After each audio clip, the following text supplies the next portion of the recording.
اگر آپ جنت اور دوزخ پر یقین رکھتے ہیں تو اپنی زندگی میں اپنی بہن اور بیٹیوں کو اپنی جائیداد سے ان کا حصہ دے دیں تو آپ کے لیے بہتر ہوگا۔ اخلاق کی بلند ترین صفات یہ ہے کہ کسی کا دل نہ دکھایا جائے اور کسی کو تکلیف نہ دی جائے۔ عورت کو گھر کا کام نہیں، مرد کا غلط رویہ بورا کر دیتا ہے۔ بغور جائزہ لیں تو مرد کبھی گھر کا اتنا زیادہ کام اکیلے سنبھال ہی نہیں سکتا۔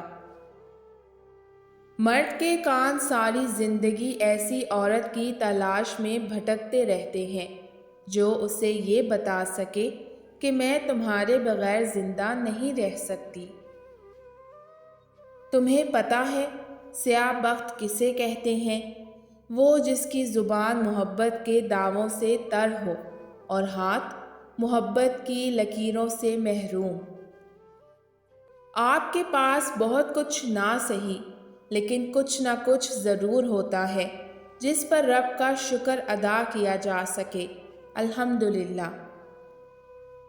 پیسے کمائیں یا نہ کمائیں، دعائیں ضرور کمائیں، اس سے جھونپڑی میں بھی محل والا سکون ملتا ہے۔ فرش سے عرش تک سیدھی جانے والی چیز ماں کی دعا، مظلوم کی بددعا اور ایسے بھوکے کا شکرانہ ہے جس نے کھانے کے بعد شکرانے کے ساتھ کھلانے والے کو دعا بھی دی ہو۔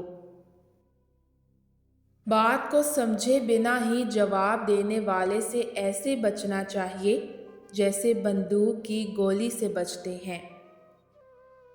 زندگی خوبصورت نہیں ہوتی، اس کو خود سجانا پڑتا ہے، دعائیں لے کر، وفائیں لٹا کر اور دوسروں کے درد سمیٹ کر۔